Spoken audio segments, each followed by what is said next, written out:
and the heart of a man is strong. They say that the sea sings dirges, but I would say to you that the wild waves songs a paean for the man who battled through. Namaskar and a very good evening to everybody present here. To the August gathering, of course, it's a moment of 75th Independence Day. Respected teachers and dear friends, on the coming occasion of 75th Independence Day, I, Sanskriti Saini, would present or convey my heartiest greetings and best wishes to you all.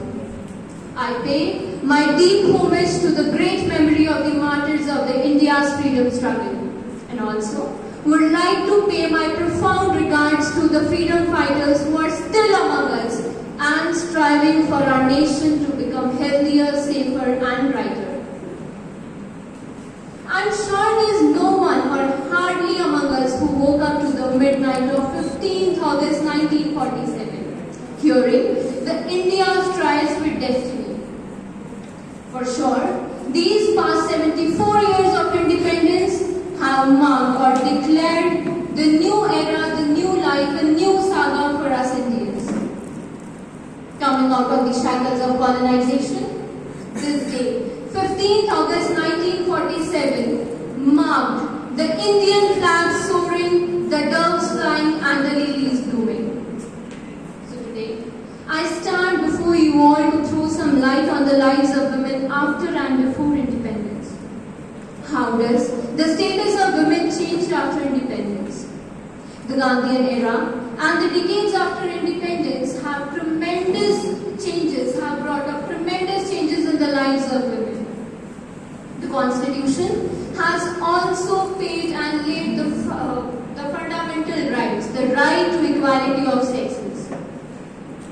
Now, talking about the lives, of course, moving from a position of utter degradation and subjugation in the 18th century to a position of equality in the mid-20th century is not a simple case of progress in the modern era. Before independence, women have suffered from sati, jauhar and devdasi pratha. Of course, it doesn't exist anymore. But the parda system, the child marriages, they are still prevalent in the rural areas.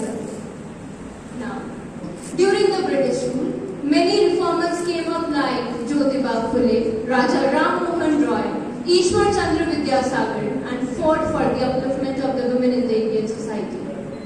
But after independence, the cultural and the social structural changes have laid down rules and fundamental rights. They have brought up opportunities for the women in the field of education, in the field of employment and politics.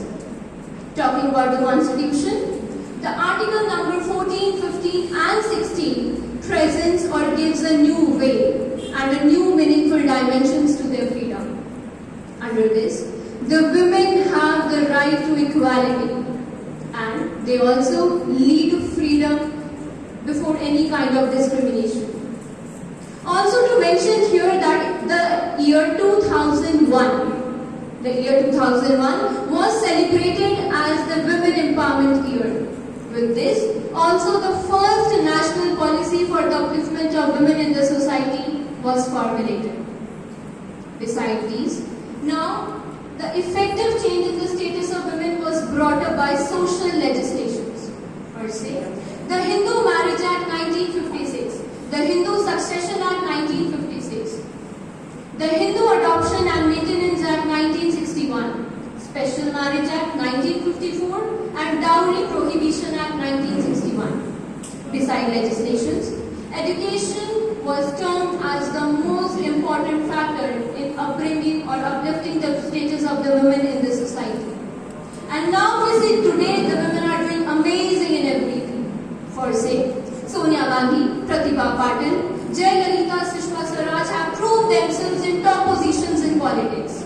Young ladies like P.T. Usha, Sania Mirza, Saina Nehwal have set new records in the sports world.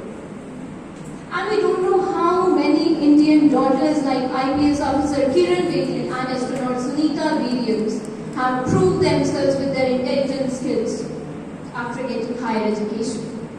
Now the women are moving towards self-reliance, they are moving towards towards independence. A woman from a rural village or before independence could not even imagine themselves being there. Although it appears that the status of women has gone very high in India, but what about the women living in rural village, or what about the women belonging to lower caste? That means emancipation of the women in rural India is still an essential prerequisite for the social progress of the nation. अब महिलाएं अपने हुनर को हर क्षेत्र में आजमाने लगी हैं। अब महिलाएं अपने हुनर को हर क्षेत्र में आजमाने लगी हैं, यहाँ तक कि अब वे वायुयान भी चलाने लगी हैं। यहाँ तक कि अब वे वायुयान भी चलाने लगी हैं। With this, I conclude my words with utmost belief in the resolved will of Indians that the Indian women will rise safer, brighter, and higher in the coming times. Thank you so much. Wishing you a very happy